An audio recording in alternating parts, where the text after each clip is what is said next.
going there. And as I'm trying to kind of think through all these jokes that I've written, all I can think of is the amount of times I've seen people get fingered in the front row.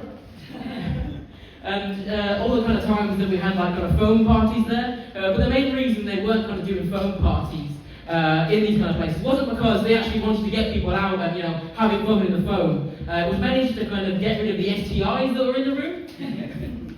So I don't know if you heard, my name is James Smith, which if you've ever tried to Google someone called James Smith, is pretty shit for stand-up comedy.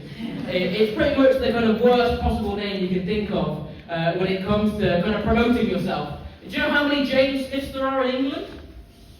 It's like most of Tommy Robinson's like gang of knobheads. You know, there's at least a couple 100,000 of them in England. And it took kind of 2 days for my mum to give birth to me. And I don't know if you've ever kind of applied for a credit card. But normally when you apply, it has like a suggested name. And my name's already there, you know, as a suggested name, because it's so common that it's the kind of suggested thing. And I think my mum spent so long trying to, I don't really do that, but that's not how you give birth, I don't know. My mum spent so long trying to give birth to me that she must have thought, fuck it, James Smith will do. So it's kind of been nice to kind of get out quite recently. I've been quite ill for the past few years. So I've got a quite rare condition. It's called hereditary spherocytosis. Anyone in the house with that? No, didn't think so? That joke really didn't work the other day because my whole family was on the front row. So anyone else with hereditary spherocytosis? And all of the kind of mangled screams from my family from the front row? Yeah, that's us. The weird looking yellow fuckers in the front. I don't know if you've ever heard of it, but essentially what it does, it means my blood likes to try and kill itself. Which is really not fucking helpful. So what it's kind of missing is, everyone's got that kind of weird donut shape in their blood, and my body doesn't have that, which is quite annoying, because that's the shit that you need to kind of carry oxygen, you know, the shit you need to breathe. So it kind of made my formative years quite different. Not the formative years I was fingering people in nightclubs, but formative as in when I was a child. So I spent a lot of time in kind of children's hospitals, which was really fun. And the kind of first time I ever heard of what the condition was, it's classed as a kind of genetic mutation. And I didn't hear about all the kind of weird shit that I've been doing afterwards. All I heard was the word mutation. And I'm just thinking to myself as a kid, fucking hell, I'm going to be one of the X-Men. And then I kind of thought of that a little bit more. And I can't imagine the kind of sign-up day for that. You know, when you've got the annual X-Men kind of sign-up day. And you've got the people that they're quite qualified for it. You've got like Storm, who's there, like I am the Storm, commander of storms. And you've got Iceman, who shits out ice cubes or whatever he does. And then you kind of get to me in the end, and you've got Charles Xavier there taking notes. Actually, I don't think he needs to take notes. I think he's got it pretty wrapped up in his mental. And it kind of gets to me and goes, so James, what can you do? Can you fly? Can you shoot laser beams at your arsehole? And I kind of build up the courage to kind of tell him my abilities, and I go, hello, my name is James, and I turn yellow! Which did kind of get me on the first team, I can't lie. But there was always a second option, you know. I don't know if you've heard of the X-Men, but there's a second evil team called the Brotherhood of Mutants. Anyone a nerd in there that would know that? Yeah. Woo? Yeah, exactly. So you've got these kind of cool guys.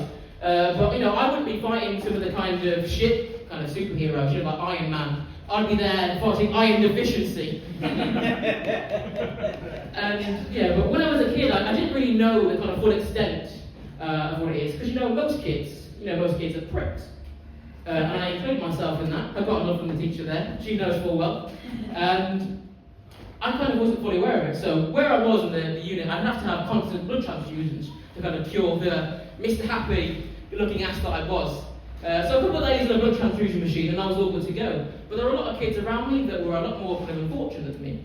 I did this kind of bit the other day in that kind of charity gig, and I realised quite a lot of the people, when they were quite new, a lot of the other comedians, and when their jokes weren't hitting, they were just going, I'm raising money for charity! And that was the only kind of clap they'd get. But the only way you could kind of bring that back is if people don't kind of cheer along to the fact that you're raising money for charity, you're a cunt. So there I was when I was a kid. So there were a lot of kids that were a lot more ill than me. So unfortunately there were a lot of kids with like leukemia and things like that. And they were really struggling, but when I was a kid, I didn't really know the difference between that. And when I was a kid, I fucking loved Lego. Like, I really loved Lego. And I was very protective over my Lego.